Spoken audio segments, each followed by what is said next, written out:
So first of all, good morning and welcome to the committee. This hearing is critically important as I speak.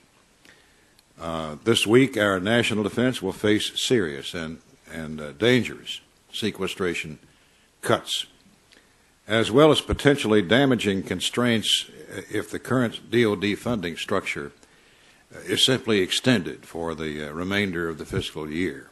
Twin threats. First, the CR, which will hit on the 27th of next month, and then, of course, sequestration.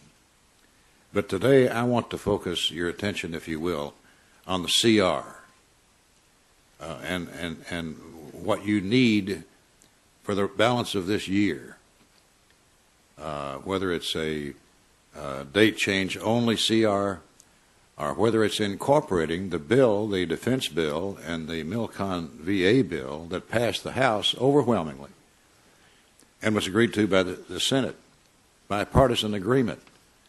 And we want to try to substitute those two bills into the CR for the balance of the year, which would give you a lot more flexibility than you now have.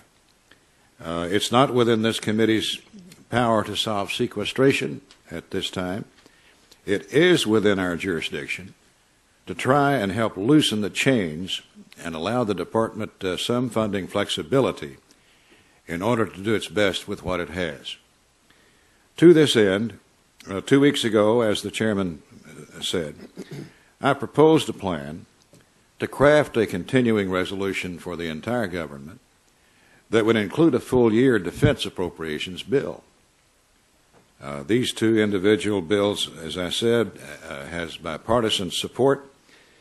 They were conferenced with our Democrat and Republican counterparts in the Senate. They've been completed and laying there since last December. If enacted, this package will avoid a government shutdown while prioritizing DoD and veterans programs and ensuring some much-needed funding flexibility in what you do, being able to move monies around from different accounts where it's absolutely imperative that you do that, and also saving a lot of money, I believe. I know that Chairman Young shares this goal. I sincerely applaud his leadership on this subcommittee and his unwavering support for the people and missions of our military.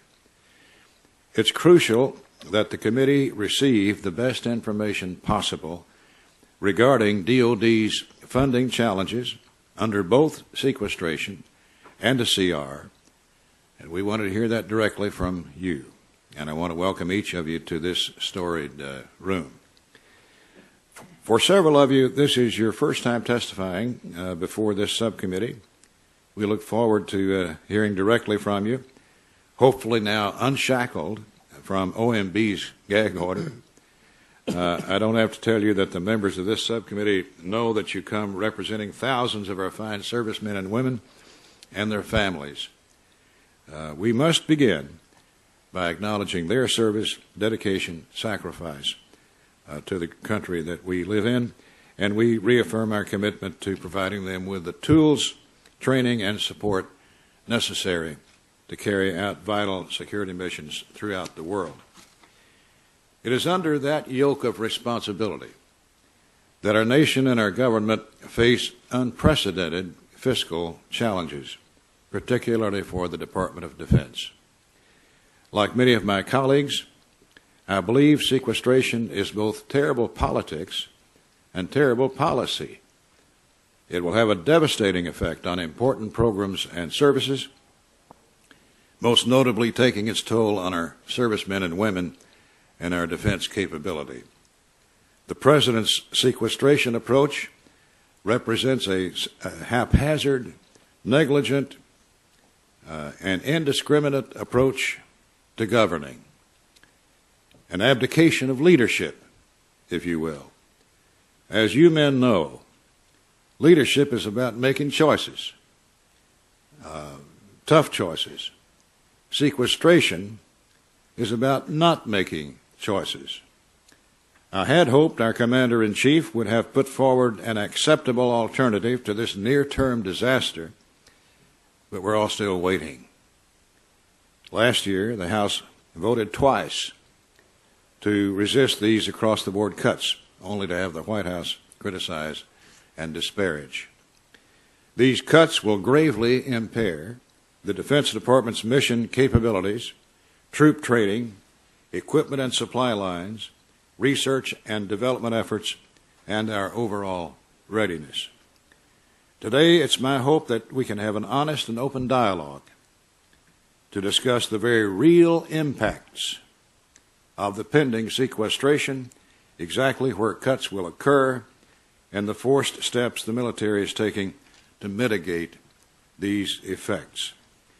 No question, cuts can be made to nearly each and every department, but this approach will certainly lead to more costs, not less, and less 21st century security, not more.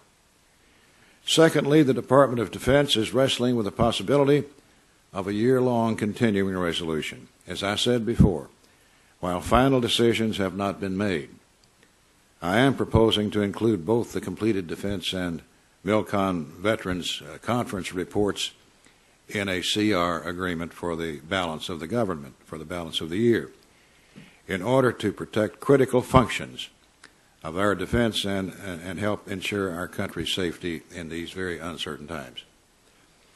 This proposal would also have the benefit of saving billions of taxpayer dollars under a straight date change CR extension. Without these bills attached, billions in potential savings would be lost or unnecessarily wasted. For example, savings from closing out programs that have exceeded their usefulness will not be realized. New multi-year procurements, which save both time and money, would not be permitted. And program delays or disruptions for hundreds of programs will result in price increases. I think it's clear that this nation is facing some very hard choices. It's up to Congress to pave the way for our financial future, and it's up to the committee to do what we can in the short term to make the most of a difficult situation. That's one reason why it's essential that we hear what you have to say today. And I want to encourage you to be as frank as you can. These are frank times. The deadline is upon us. Decisions will be made in hours on the future of the country. And so I urge you, men of expertise and leadership, people who are used to making decisions, to let us know the basic facts so that we can make the right decision with you.